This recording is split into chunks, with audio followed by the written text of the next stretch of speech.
Quem sou eu? Por que teatro? Qual foi o trajeto que eu percorri até chegar aqui?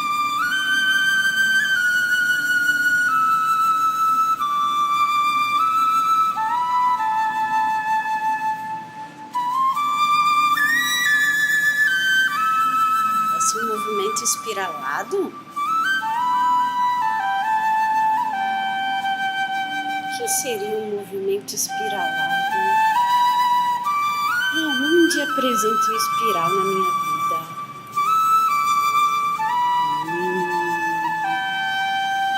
Será que às vezes eu passo por lugares parecidos, mas de maneira diferente?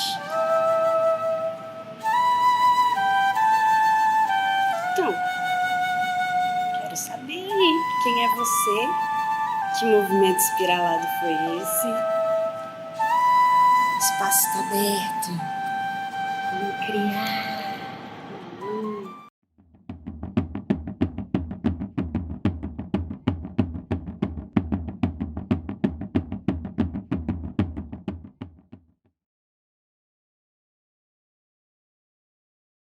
Minha gente, venham ver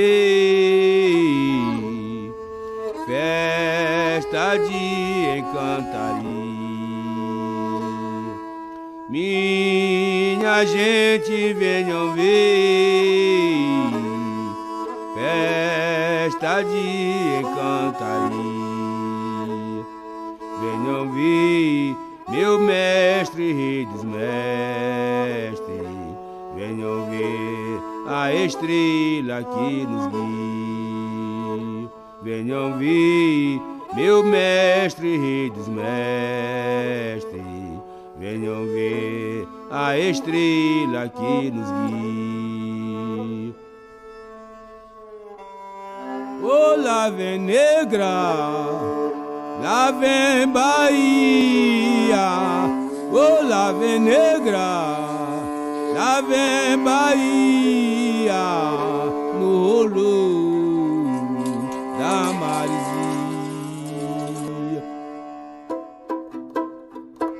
A mãe d'água do Ija vem, a mãe d'água do Ija vem. Ela vai entrar no coro, eu não sei de quem.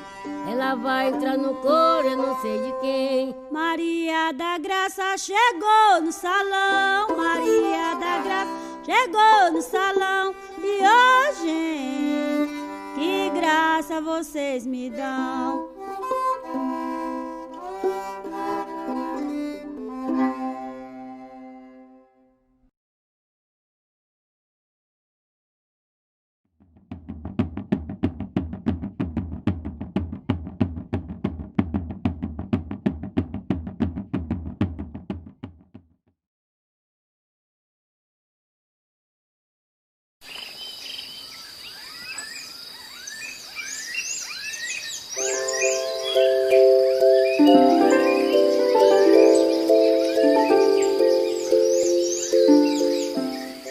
Passarinho perguntou ao lápis vermelho: o que é a liberdade?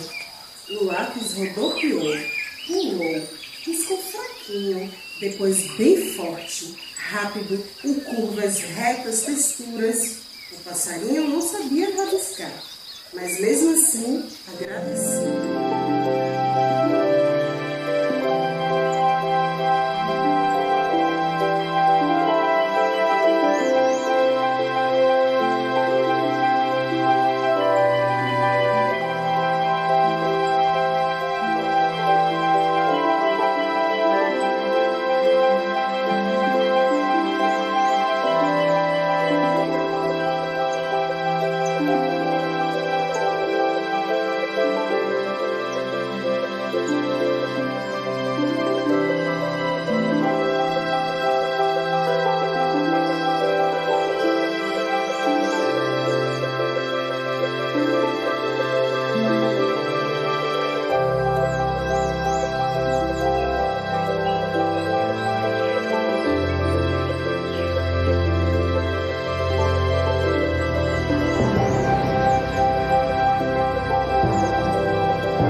Existem várias maneiras de gostar, mas apenas uma de amar. O amor não tem cor, não tem gênero, não tem opção sexual. Apenas é o amor. E é o que faz a gente querer ser uma pessoa cada vez melhor.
Bom dia, pessoal. Eu sou Flávio da Conceição, sou professor universitário da Universidade Federal do Acre, do curso de licenciatura em Artes Cênicas e também do programa de pós-graduação em Artes Cênicas, e também sou o coordenador do Gesto da Floresta, que é o grupo de estudos em teatro do oprimido da Floresta, que são as pesquisas que nós fazemos lá na Universidade Federal do Acre com o teatro do oprimido. E hoje nós estamos aqui nesses papos para esperançar, para falarmos de educação e resistência.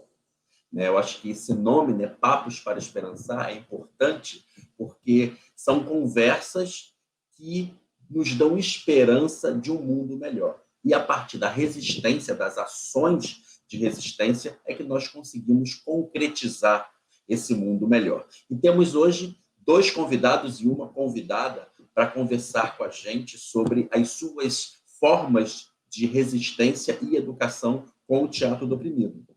Hoje nós vamos conversar com a Carol Neto, que é artivista, pesquisadora e arte-educadora antirracista, professora da Rede Municipal de Duque de Caxias, no Rio de Janeiro, pedagoga, mestra em Relações Étnico-Raciais e doutoranda em Educação. Obrigado pela sua presença e participação, Carol. Também vamos falar com Rafael Vilas Boas, que é professor de educação do campo da UNB e também é professor dos programas de pós-graduação em Artes Cênicas e o programa de pós-graduação profissional em Artes da UNB e Desenvolvimento Territorial da América Latina e Caribe. Também é coordenador do coletivo Terra em Cena.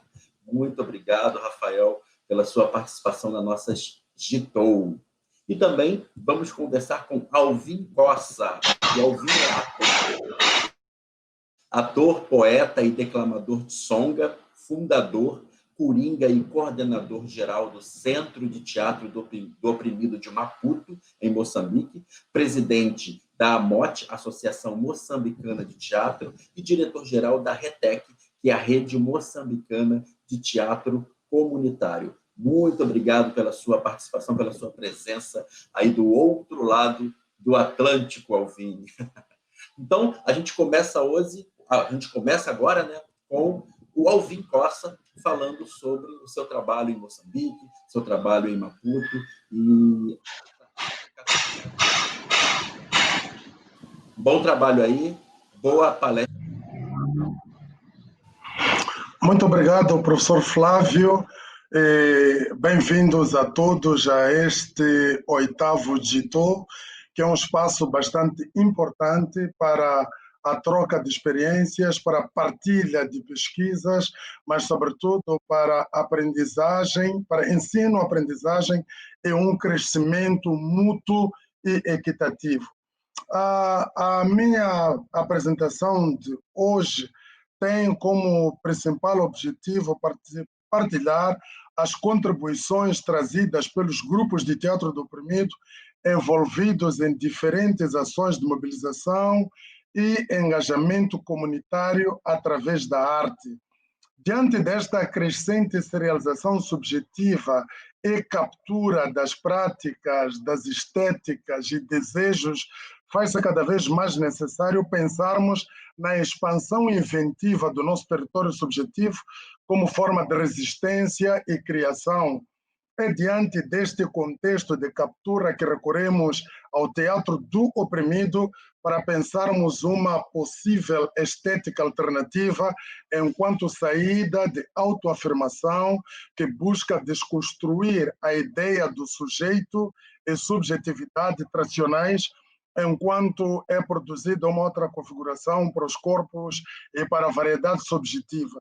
Neste contexto, o teatro do oprimido é impelido a lançar um olhar para os inúmeros artistas e criadores anônimos que habitam em comunidades moçambicanas, muitas das quais recônditas e um pouco por todo lugar.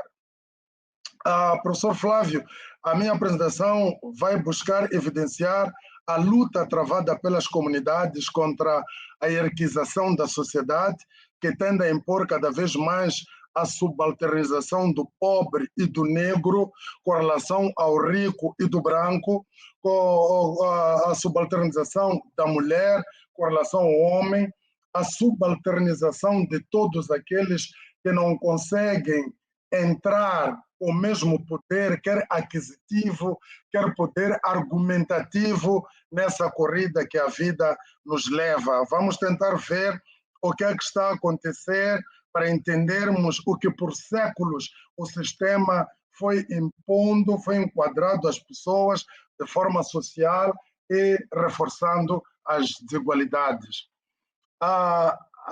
Assim dizendo, buscando uma linguagem acessível a todos e que permita um diálogo fluido, entramos no campo das artes para pensar a relação entre a arte e a política, sintetizada no termo artivismo, que é um termo um pouco novo para nós aqui, buscamos de fato nos adaptar e agir como artistas que fazem ativismo social através das artes.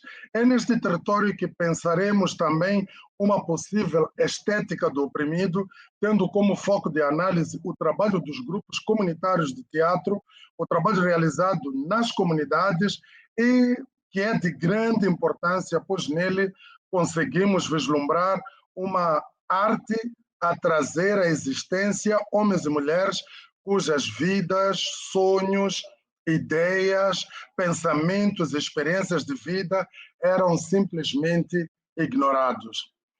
Assim, os grupos, com os seus posicionamentos estéticos, partilham formas e modos possíveis de relação ético-política que podemos estabelecer com o nosso corpo, com a nossa voz, com o nosso olhar, com as coisas que nos rodeiam, incluindo o meio ambiente e, mais ainda, com a libertação do nosso pensar. Para além das designações discursivas centradas em quem detém um poder, seja ele social, econômico, político ou outro estabelecido, e que garante a alguns poucos um status quo, podemos também olhar o relacionamento com estes poderes como fonte de resistência a normas discriminatórias já estabelecidas e geradoras das desigualdades sociais.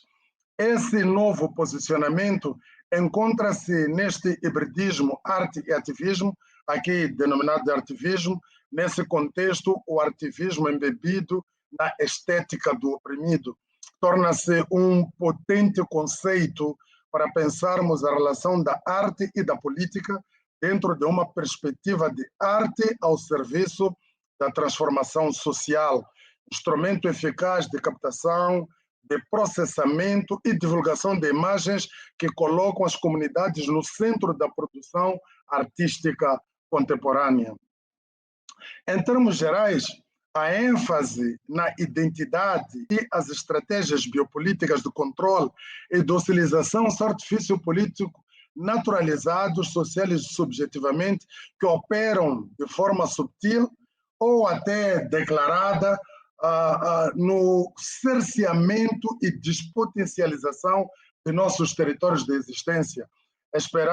Operam para limitar ou dirigir nossas práticas de liberdade, reduzindo a nossa experiência, reduzindo as experiências calculadas, planificadas e fazendo com que nos criemos livres e autônomos, mas, na verdade, agindo sob um poderoso e invisível comando.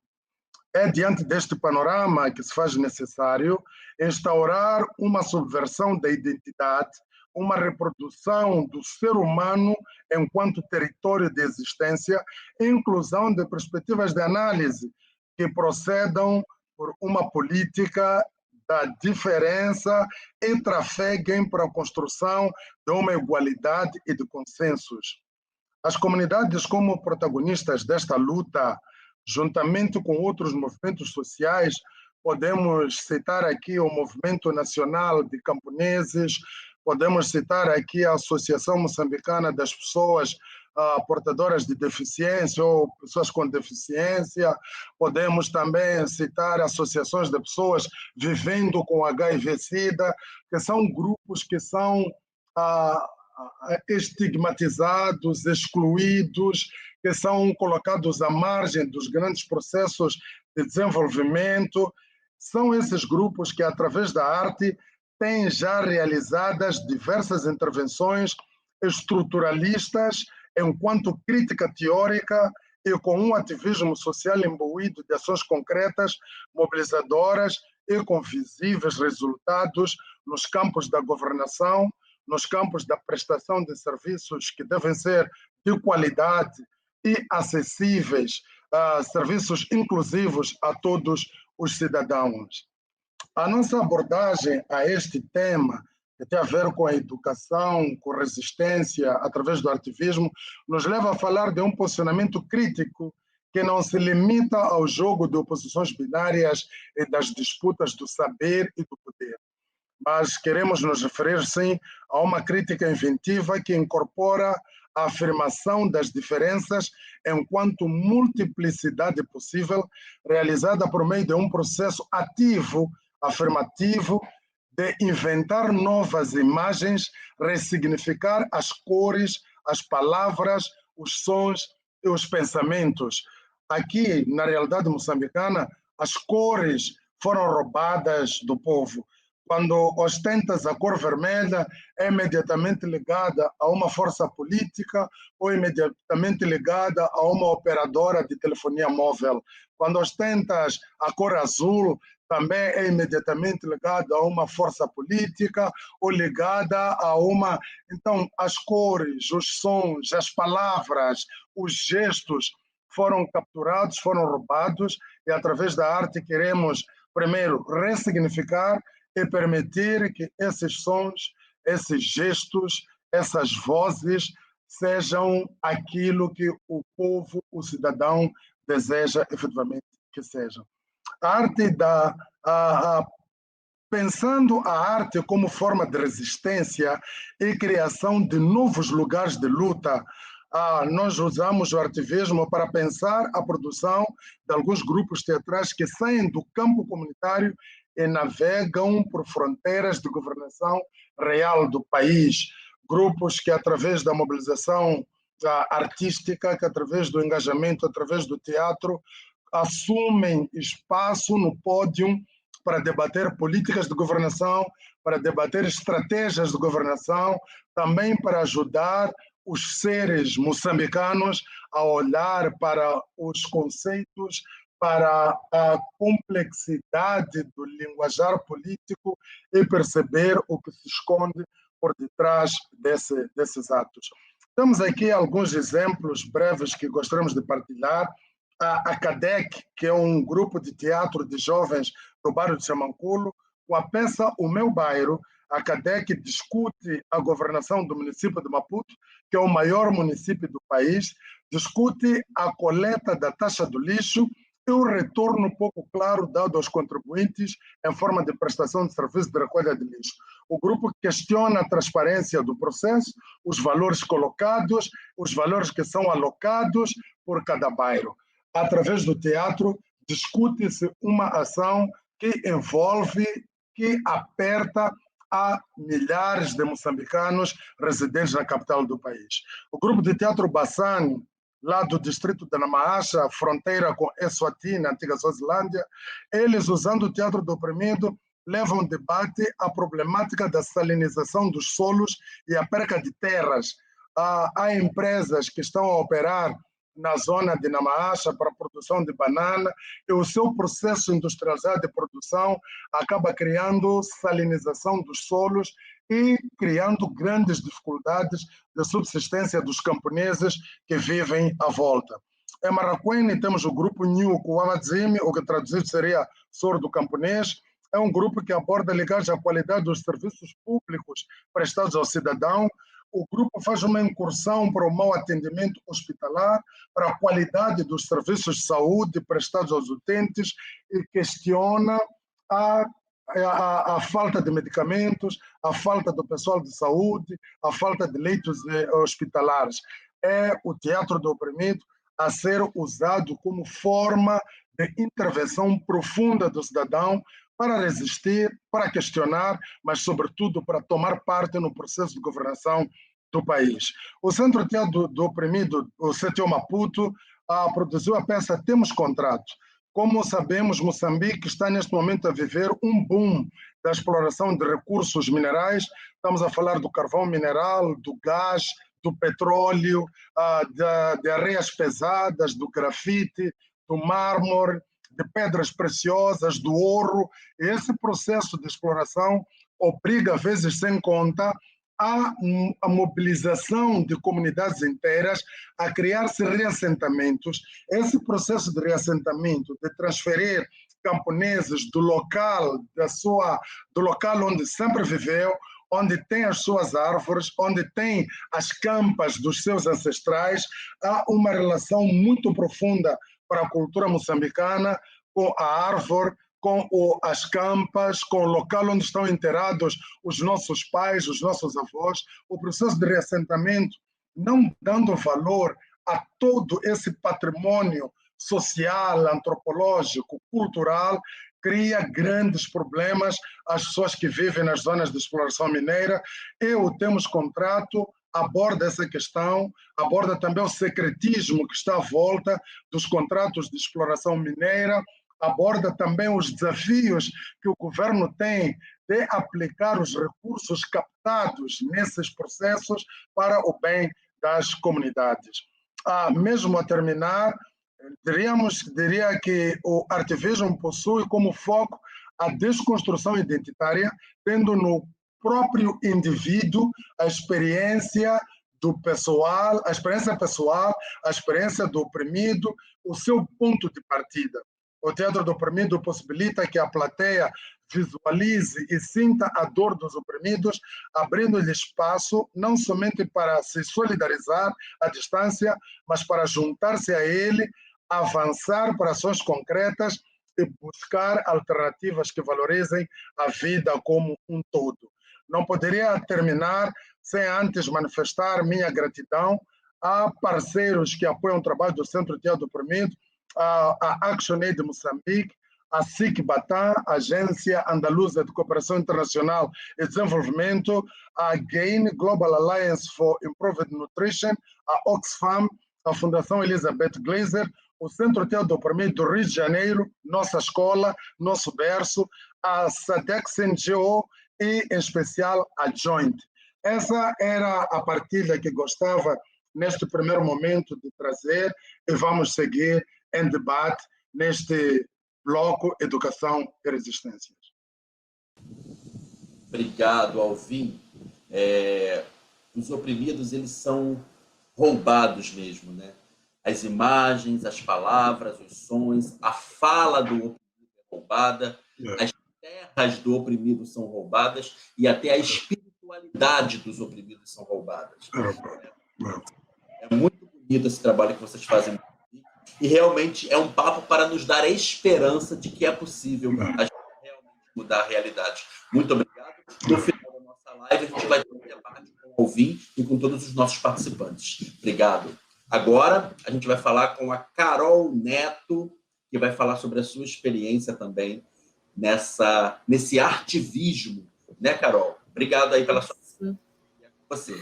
Olá, Flávio. Bom dia a todos e todas e todes. É um prazer estar aqui.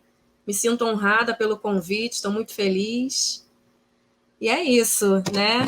É um prazer estar aqui dialogando com você, com a Alvin, né, que acabou de nos presentear com o seu compartilhamento de ideias e conhecimentos. E o nosso próximo que vem por aí, Rafael Vilas Boas também. Então é um prazer estar aqui. Vamos lá?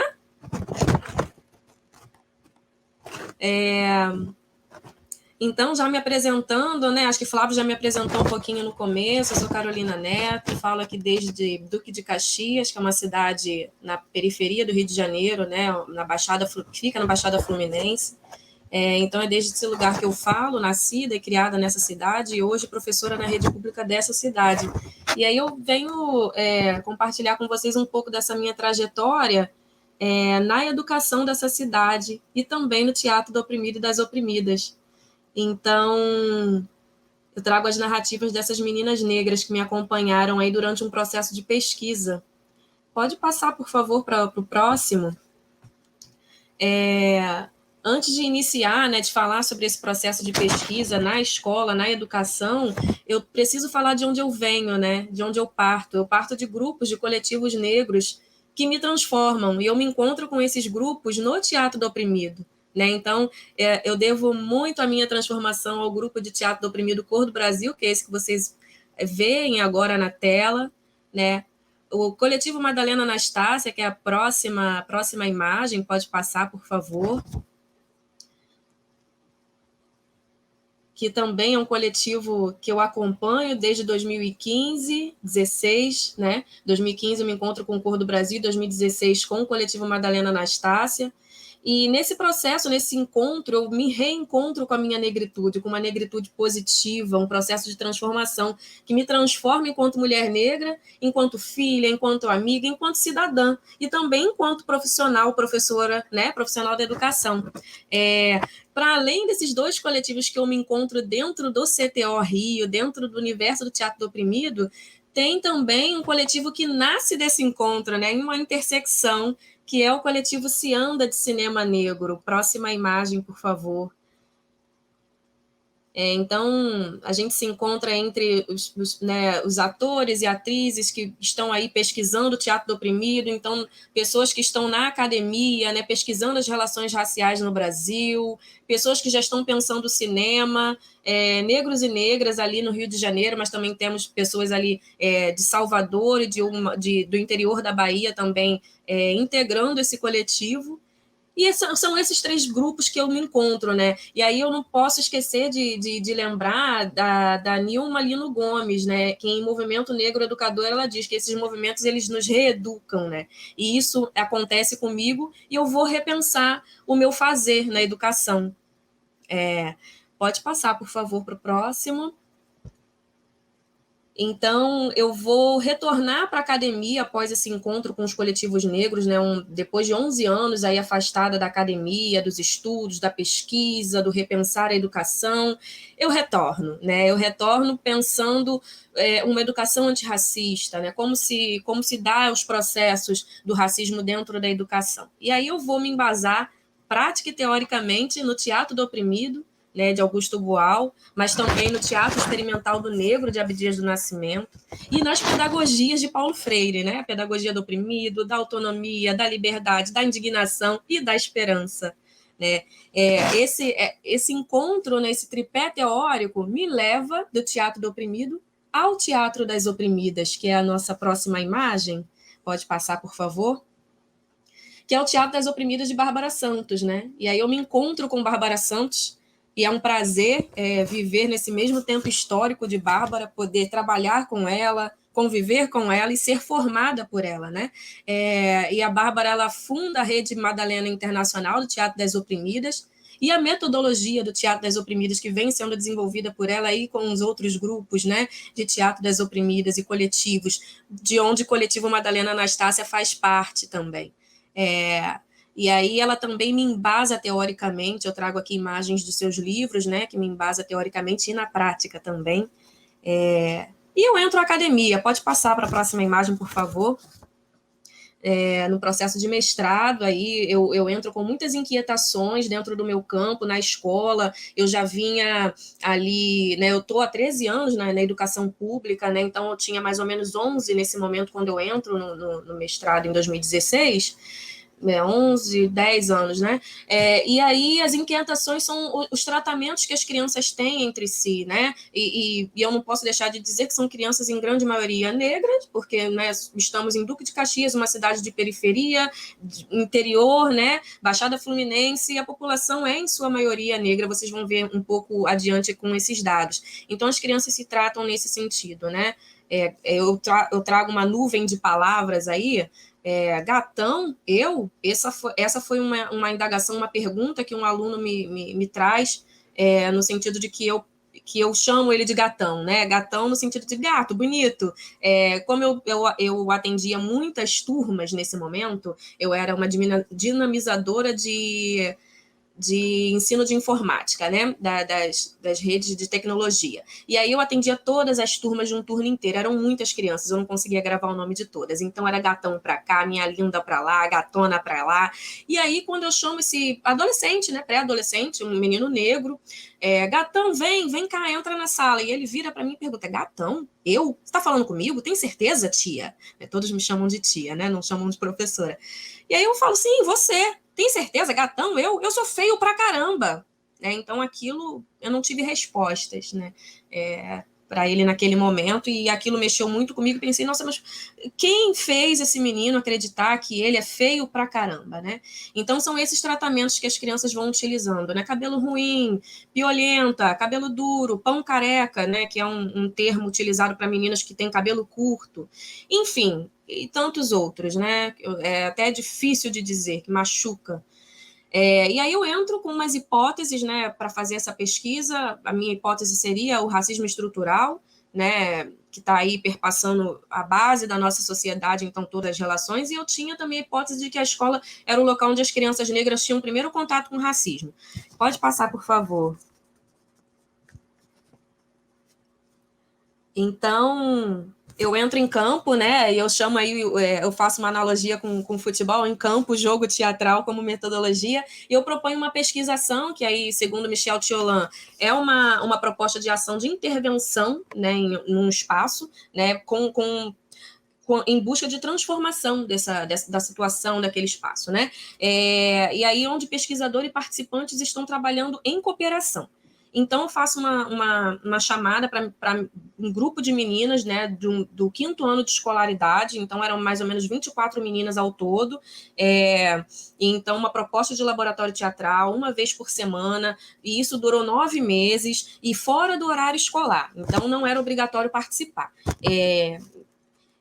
Com a autorização da Secretaria de Educação, autorização da direção da escola também, isso é muito importante frisar, né, que é o nosso Comitê de Ética em Pesquisa frisa isso, pede isso para que a pesquisa seja também validada, né?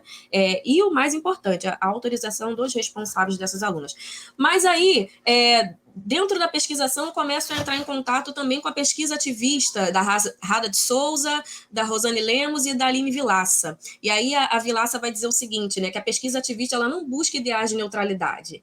E a Lemos vai dizer o seguinte, a pesquisa ativista ela tem compromisso com a construção de conhecimentos científicos a partir de experiências de opressão, de desigualdades e de injustiças. E aí eu vou chamar essa pesquisa de pesquisação ativista, né? Dentro do laboratório, a proposta é trabalhar com jogos e exercícios exercícios teatrais da metodologia do teatro do oprimido e das oprimidas, rodas de conversa, assistir curtas, videoclipes, todos afro-referenciados, e aí está o ativismo da questão. Então tem aí um direcionamento muito evidente, né? Leituras de notícias da semana, do mês, o que está acontecendo no mundo, na cidade, e literatura afro-brasileira, com Carolina de Jesus, Conceição Evaristo, né? Entregar para essas meninas todas essas autoras, e a construção de narrativas a partir delas, para uma peça de teatro fórum. Pode passar, por favor. E aí vem a entrada em campo, né? Eu chamo o campo de campo minado, aí eu faço uma analogia também com a música Fórmula Mágica da Paz dos Racionais MCs, né? Que eles falam que aquele lugar, o extremo sul da Zona Sul, ele tá falando de São Paulo, é um campo minado. E aí eu trago esse conceito de Racionais para minha cidade, Duque de Caxias, para o local onde eu estou trabalhando, que é um bairro dentro de Duque de Caxias, então uma periferia da periferia. E aí eu vou lembrar do geógrafo Andrelino de Campos, né? Que diz o seguinte, né, a atuação do Estado junto aos interesses das classes dominantes viabiliza a higienização dos centros. Então, empurra as populações mais pobres para as bordas, né, para as margens, interiorizando essa população, né, de menor renda. E essa população de menor renda no Brasil, ela é preta. Né, não tem como, os dados estão todos aí para nos mostrar isso. Então, é um processo de higienização racista, né, classista, racista. Eu pergunto, né, nessa fórmula mágica da paz, a paz é para quem? A paz é para a elite, a paz é para o território das elites, né? E Duque de Caxias, eu trago esse dado do IBGE, nosso último censo, né, que ocorreu no Brasil em 2010, o censo ocorre de 10 em 10 anos, teríamos um nesse ano, mas por conta da pandemia, nós estamos aí empurrando esse processo de censo para o próximo ano, né? Então, Caxias, em 2010, tinha uma população de 63,5% negra, né? E aí a gente está incluindo pretos e pardos nessa população. E não esquecendo que dentro dessa categoria pardos, que nasceu para embranquecer essa população brasileira, tem muitos indígenas também, que estão ali diluídos, né, nesse apagamento de identidade. Pode passar, por favor. Tem uma imagem, eu deixei uma imagem já de um jogo teatral, e aí eu preciso dizer, né, na imagem anterior tinha uma foto das meninas, ela está com a imagem borrada, né, no sentido de que eu tinha autorização tenho autorização dos responsáveis para direito de imagem, mas como nós estamos em uma live que fica gravada para a posteridade, né, em rede social, que o YouTube também é uma rede social, eu preferi resguardar as identidades das meninas, né, quando eu apresento em seminários fechados, né, e aí eu mostro a imagem toda.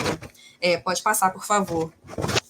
E aí eu faço esse recorte nessa pesquisa de gênero e raça, né, dentro dessa discussão. 24 meninas queriam muito participar, mas apenas 15 conseguiram autorização, até mesmo por conta desse processo de estar fora do horário de aula, né, essa coisa da ida e da volta, saída, quem vai buscar, né, eram meninas aí em torno de 9 a 13 anos de idade. Então, 15 meninas começam esse processo, né, de laboratório, 10 meninas negras e 5 meninas brancas, e essa é uma leitura que eu faço sobre elas, e até dezembro, que foram 9 meses, terminamos com 12 meninas, né? E aí, durante esse processo de laboratório, eu consigo identificar os saberes identitários e políticos presentes na escolha do nome do grupo. Elas formam um grupo da escola, né, autodenominando Coletivo Maria Dandara da Penha, e isso se deve muito ao contato que elas tiveram nas rodas de conversa, nas rodas de leitura, com o próprio coletivo Madalena Anastácia. Elas assistiram vídeos do coletivo Madalena Anastácia, do Cor do Brasil, entre outros, ouviram história de Maria da Penha, né,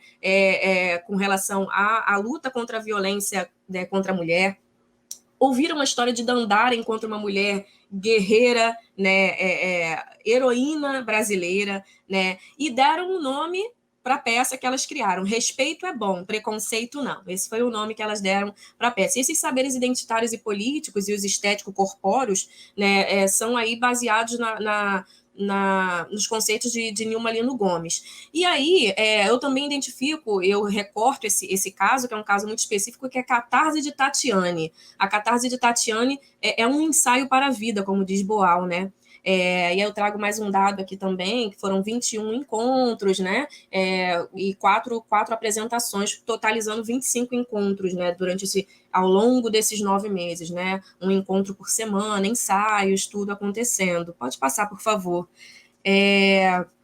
Então, essas são as imagens da Catarse de Tatiane, né? A partir do jogo teatral Paripense, para desenvolver a subjetividade dessa personagem, ela estava na personagem de aliada da oprimida nessa peça, ela vai construir um texto defesa, né? Todo um texto corporal, um texto oral, para entrar em combate ali contra a opressão, né, que era o racismo. Essa peça, ela tratava especificamente da maneira como a menina de cabelo crespo é tratada na escola, né? Ela é chamada de piolenta, ela é chamada de cabelo ruim, e por mais que ela esteja ali arrumadinha, não adianta, né? Ela vai ser tratada dessa forma, né? E vai ser, muitas vezes... E aí, como a gente trabalha no teatro oprimido com fatos reais, né? Era uma situação que elas já tinham vivenciado, né? Vivenciado da parte tanto de meninas negras que já tinham vivenciado e meninas brancas que estavam ali dizendo, olha, eu vi aconteceu assim, e não deixaram a menina brincar.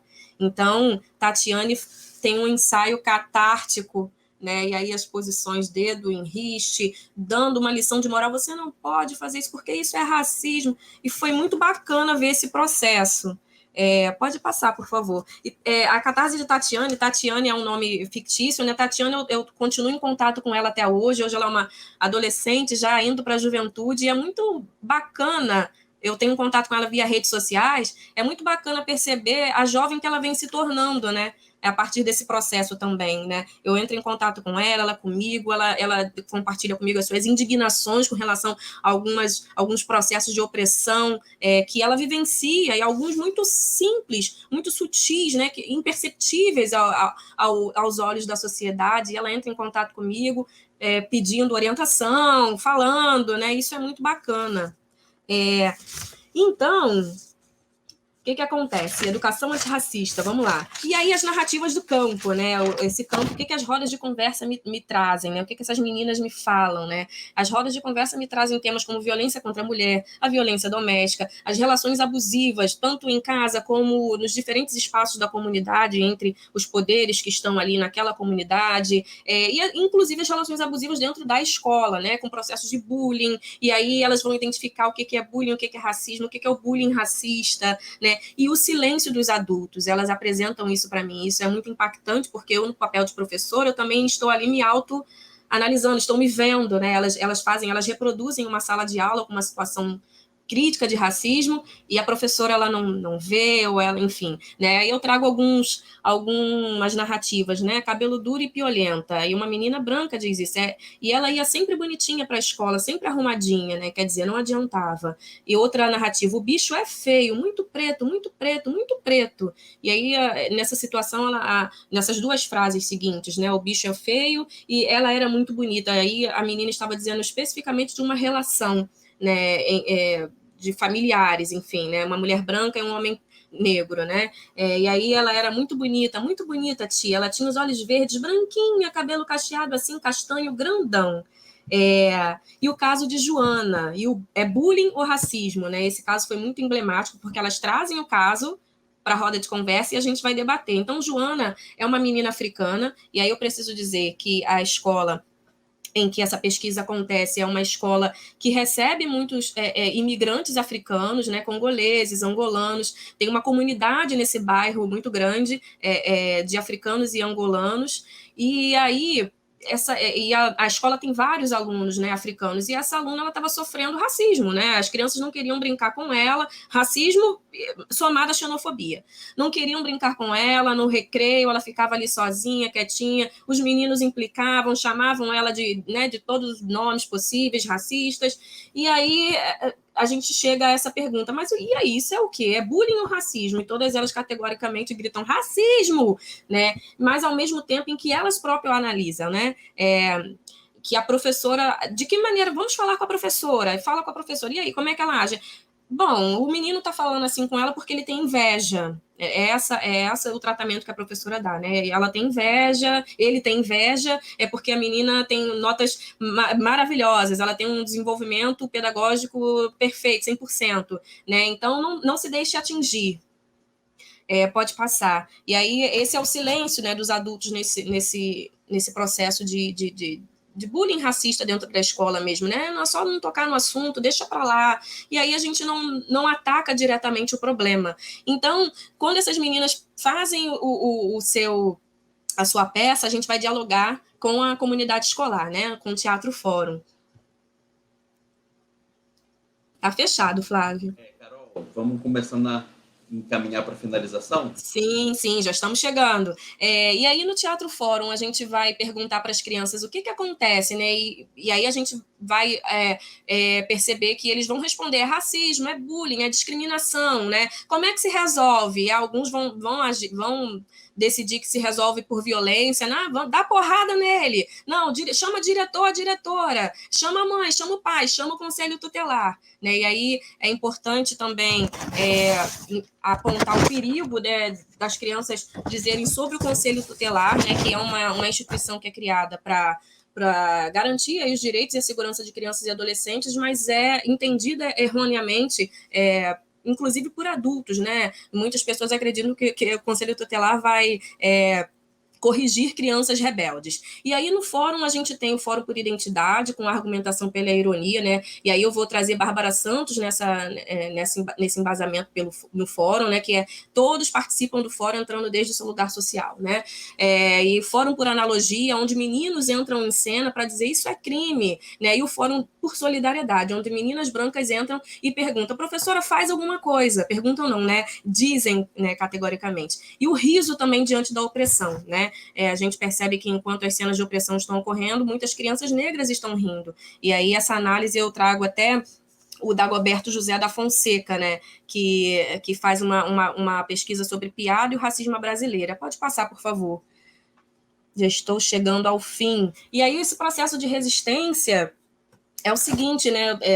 Sim, eu tenho imagens aqui do processo de ensaio, construção de som e cena e intervenção. Pode passar, por favor. E aí eu trago as considerações. Tivemos desafios, por exemplo, dificuldades de conseguir espaço dentro da escola, sala mesmo, né, dificuldades estruturais, mas também o engajamento de toda a equipe escolar, né, no sentido de contribuir, a não obrigatoriedade e a continuidade de parte de quase todo o grupo, né, também foi e aí um dado muito interessante, né, positivo, de que as artes na educação, né, tá aí para somar. As crianças muitas crianças queriam participar, mas não tinha mais vaga, né, porque não conseguiria abrir esse leque de pesquisa. Então, o teatro do oprimido enquanto ferramenta estética, política e pedagógica e de letramento étnico-racial nos casos específicos que eu analisei, da Tatiane, Gilmar e Celina, que são 3 meninas negras retintas, e o seu empoderamento nesse processo. A escola,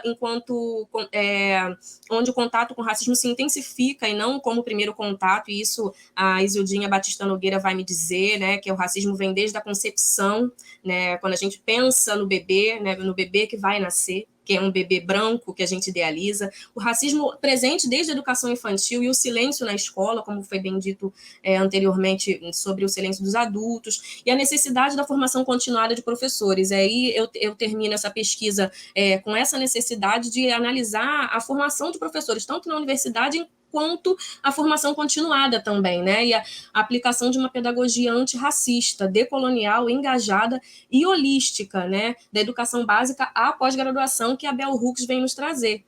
E aí, eu acho que eu encerro. Cadê a próxima imagem? Eu acho que eu trago a Bell Hooks na próxima imagem. Não, cenas dos próximos capítulos, é o que vem acontecendo, o futuro, né, que quando eu termino o mestrado era o futuro, mas o futuro está acontecendo agora. Um coletivo de educadores negros e indígenas nasce agora, enfim, na pandemia, em Duque de Caxias, para pleitear mesmo uma educação antirracista neste município. Então, nós estamos passando por um processo da reestruturação curricular, pensando o currículo como campo de disputa, tensões e perguntas, e eu trago várias perguntas aqui dentro desse processo, né, de instituição de política pública educacional, né, antirracista. E agora sim eu trago a Bell Hooks para fechar, agradecendo também aí a abertura e a fala. Ela diz o seguinte, no livro Ensinando a Transgredir: os professores progressistas que trabalham para transformar o currículo de tal modo que ele não reforce os sistemas de dominação, nem reflita mais nenhuma parcialidade, são, em geral, os indivíduos mais dispostos a correr os riscos acarretados pela pedagogia engajada e a fazer de sua prática de ensino um foco de resistência. Bell Hooks. E aí é isso mesmo, em minúsculo, né, como forma de transgressão. Ela traz esse pseudônimo, né, que ela se chama Glória, em minúsculo. E eu fico por aqui, encerro. Muito obrigada. Desculpe aí, o tempo passou um pouquinho. Obrigada, Flávio. Nada que é isso, Carol. Obrigado você por compartilhar com a gente todo esse conhecimento, né, toda essa trajetória de arte e ativismo antirracista que é tão necessário nesse tempo tão sombrio e tão difícil. Obrigado. Com vocês, Rafael Vilas Boas. Oi, Flávio, tudo bem? Prazer em revê-lo. Em seu nome, cumprimento todo o gesto, CTO, todo o processo do GITO, a equipe organizadora dessa 8ª edição, muito forte, como as anteriores. Aos demais aqui, ao Gabriel. Cumprimento o Alvin, que a gente se conheceu em laboratório com o BUOL e com o CTO em 2001, lá no Rio de Janeiro.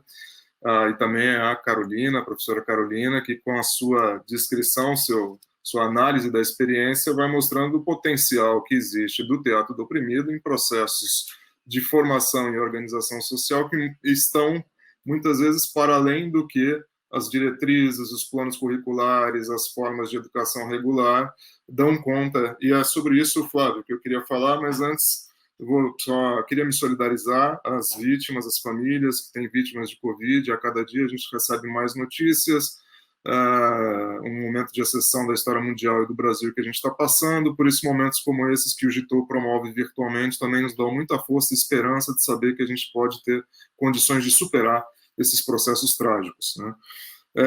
Flávio, eu organizei 2 perguntas, sabendo que o tempo é um tempo para a gente ter mais espaço para debate, a necessidade nossa de concisão. A primeira que eu fiquei pensando é o seguinte: por que um método que é tão potente como o teatro do oprimido, apesar dele ser muito disseminado internacionalmente, não foi assimilado pelas políticas de educação no Brasil? Por que nunca virou política de um plano federal de educação em nenhum governo?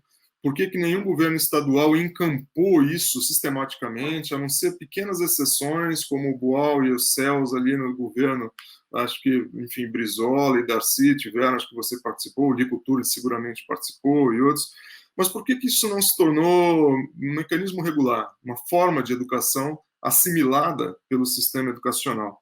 Acho que, rapidamente, alguns aspectos disso. Primeiro, nós ainda não nos livramos do fantasma que se materializou de novo no governo Bolsonaro, dos impactos do golpe de 1964 e da ditadura de 21 anos, que, em síntese, rompeu os laços das organizações populares, sindicais, camponesas, proletárias, com movimentos estudantis como a UNE, com movimentos artísticos, e há um impacto ali na cisão entre as formas da cultura popular, da educação popular, da comunicação popular, e que a soma de tudo isso estava dinamizando um processo de luta pelo poder popular.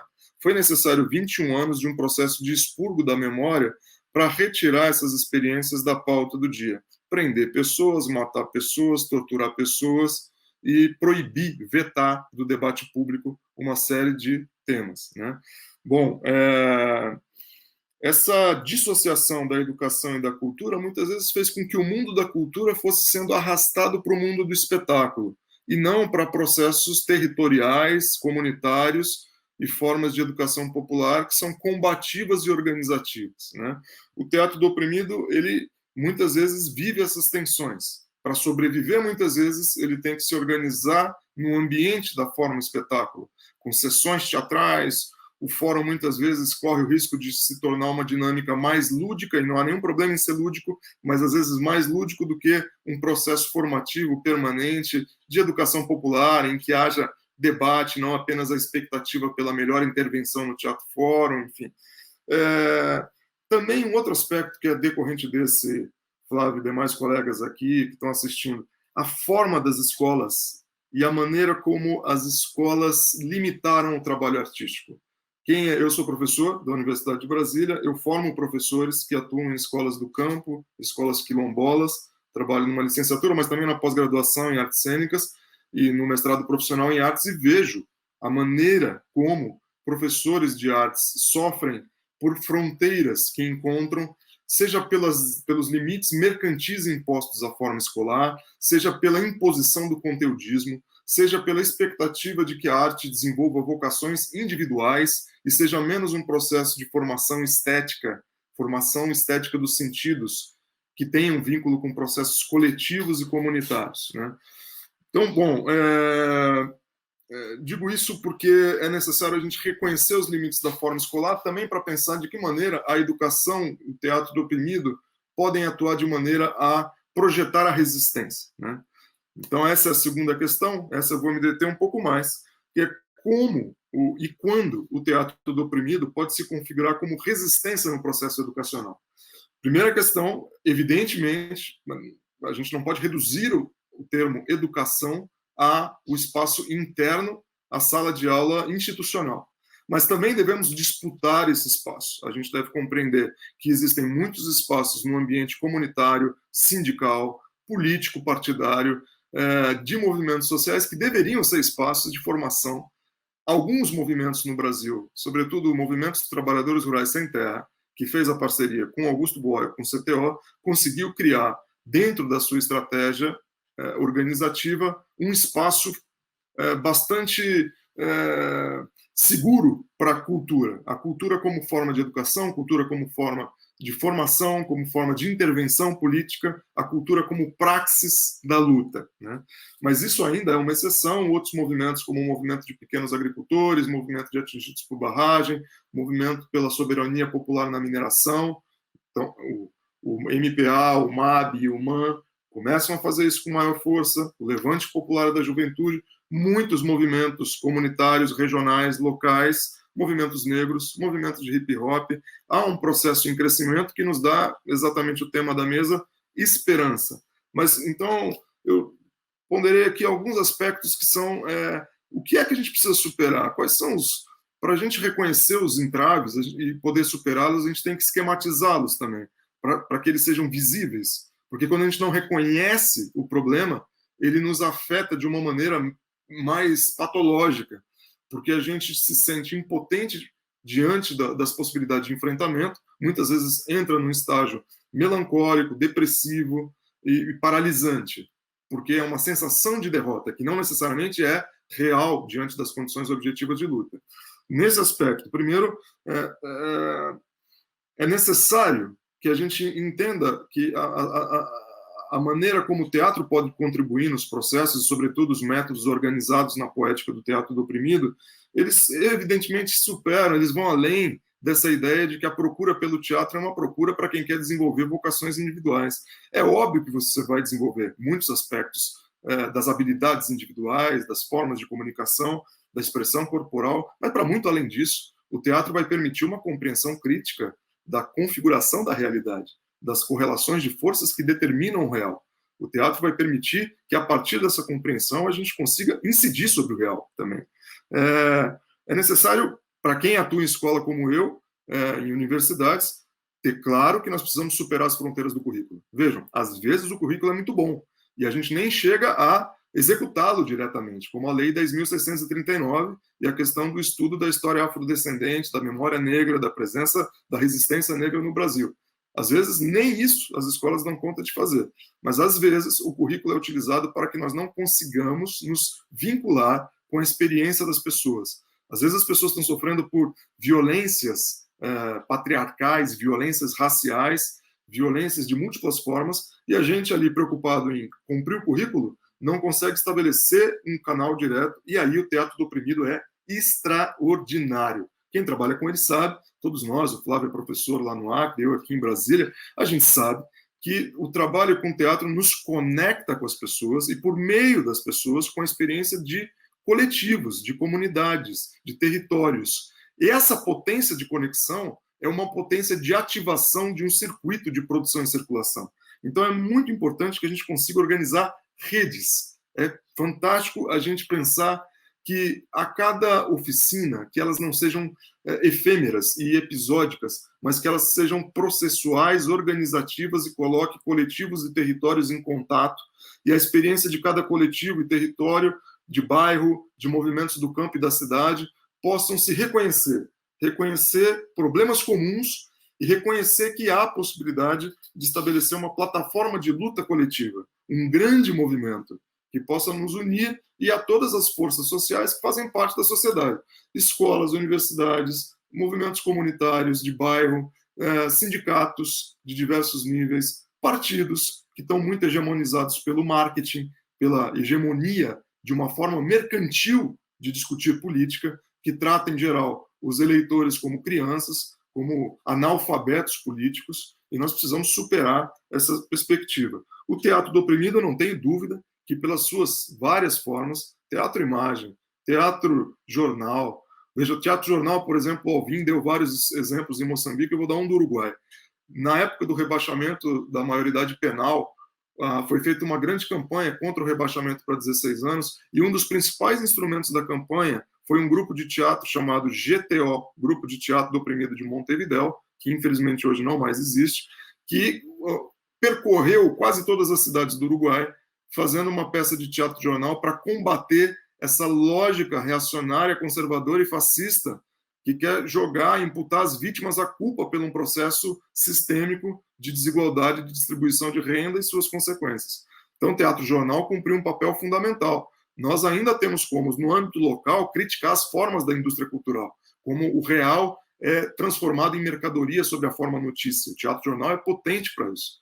O teatro invisível, ele ainda é muito importante em diversos espaços públicos e espaços privados de instituições que são contrárias a uma perspectiva democrática, em que nós podemos pontualmente incidir nesses ambientes, nesses espaços. Porque a ação, a intervenção, é uma forma de mover o nosso sentimento de justiça e a nossa perspectiva de praxis, de juntar o que a Carolina falava, teoria e prática, né? É muito importante. E, sobretudo, o teatro-fórum. O teatro-fórum é muito importante que ele não seja visto como uma forma episódica. De repente vem um grupo e faz uma peça e a gente vai lá ver um teatro como se fosse outro teatro. O teatro-fórum é um laboratório permanente. O teatro-fórum é uma assembleia permanente. O teatro-fórum é um espaço de discussão. O teatro-fórum, na cultura política que nós poderíamos desenvolver no Brasil, superando esses expurgos da época da ditadura, que autorizam que o nosso presidente, enquanto candidato, ainda elogiasse na votação do impeachment o coronel Brilhante Ustra, torturador. Se nós superássemos isso, numa assembleia de condomínio, numa assembleia de escola entre pais, famílias, estudantes e professores, o teatro-fórum poderia ser assimilado naturalmente como algo que pode ser feito por todo mundo e que pode debater os problemas, pautar os problemas. O teatro-fórum como uma espécie de prólogo da reunião, como uma espécie de prenúncio do que vai ser debatido e que aciona a participação das pessoas com seus corpos, com seus argumentos e com suas experiências. Eu vou terminando aqui dizendo, bom, a gente está diante do neofascismo, esse neofascismo nos impõe como um bloco o patriarcado e suas formas diversas de agressão, o racismo estrutural, a destruição ambiental do modo de produção do agronegócio, e para lutar contra isso, é muito importante, eu acho, a gente transformar nossas experiências episódicas. Eu, como Coringa, de Teatro do Oprimido, senti, como muitos, acho que nós todos, o gesto se organizou, fazendo o Gitou permanentemente, a necessidade de construir uma escola permanente. Então, a gente construiu, a partir do exemplo de uma escola de Buenos Aires, chamada Escola de Teatro Político, uma escola de teatro político e vídeo popular aqui. Existe uma no Rio, que atua no CTO, que é a Escola de Teatro Popular do Rio de Janeiro, uma escola de teatro político em Florianópolis, e agora nós expandimos essa rede de escolas de teatro político e vídeo popular. Tem uma em São Paulo, agora uma em São João del Rei, vinculada a Ouro Preto, 2 universidades, a UFOP e a Federal de São João del Rei, Alagoas, Bom Jesus, no Piauí, o Centro La Tortuga, em Madrid, coordenado pela Vanessa Camarda, que é uma argentina. Então, nós estamos, Alvin, expandindo articulações. Me interessa muito saber que você faz parte da rede de teatro comunitário e coordena essa rede em Moçambique, porque nós não temos diálogo na África. Eu tinha muita expectativa dessa conversa de retomar o vínculo com você. Agradeço ao Gitou por essa oportunidade, Flávio.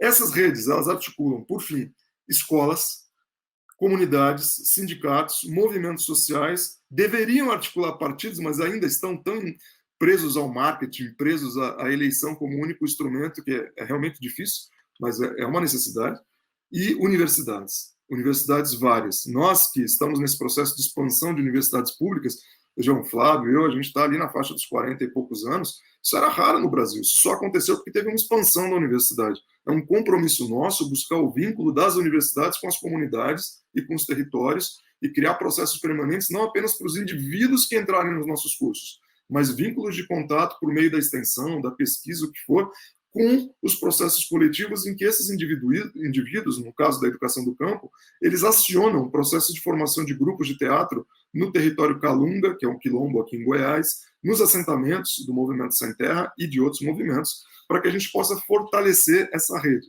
Então, Flávio, eu termino dizendo, a construção de redes é o que me dá esperança, porque nós não ficamos sozinhos, nós não somos sujeitos aos ataques diários, aos mecanismos de pressão da escola, do corpo docente, dos colegas, da política, da Secretaria de Educação. A gente se fortalece num processo de produção e circulação que é amplo e que se encontra em eventos como esse do GITOU, tão importante hoje para processos de resistência. Muito obrigado, Flávio. Obrigado, Gabriel, que está aí moderando, a Carolina e o Alvin. Obrigado, Rafael. Quero aqui agradecer a todos os nossos palestrantes e eu acho que é um pouco isso que você falou, né, Rafael? Eu acho que a esperança ela só é construída coletivamente, né? Sozinho a gente não tem como construir esse mundo, né? E que bom que a gente tem ainda esses movimentos, essas pessoas, esses ativistas para colocar em prática essas utopias que estão nas nossas cabeças, que estão nos livros, mas isso só nos livros não funciona, né? A gente tem que colocar na prática, na realidade, e transformar essa esperança em ação para essa construção de um mundo melhor. Quero agradecer Rafael, Carolina, Alvin. Agora a gente vai começar, né, o debate. Então, quem assistiu às palestras pode enviar as suas perguntas. A gente vai ter esse debate ao vivo. E fiquem ligados em todas as atividades, a programação da nossa GITOU e as nossas redes sociais. Um abraço para todo mundo e até já. O Centro de Teatro do Oprimido, instituição de referência da metodologia teatral mais utilizada do mundo, precisa da sua ajuda. Um momento que já era de grande dificuldade devido ao término do projeto Circuito Teatro do Oprimido, tornou-se ainda mais difícil, pois quando não há projetos vigentes, é por meio dos cursos, da residência internacional e da ocupação da casa que o CTO sobrevive. Atividades estas que estão suspensas devido à pandemia. Por isso, precisamos levantar recursos para custear o aluguel e as demais contas do CTO, além de auxiliar a equipe de 10 pessoas que constroem a instituição. Nosso compromisso também se estende aos 10 grupos populares de teatro do oprimido ligados à casa, formados em sua maioria por jovens, mulheres, negros, favelados e faveladas e LGBTQIA+. Para doar e conhecer mais sobre a campanha, acesse www.benfeitoria.com/VivaCTO.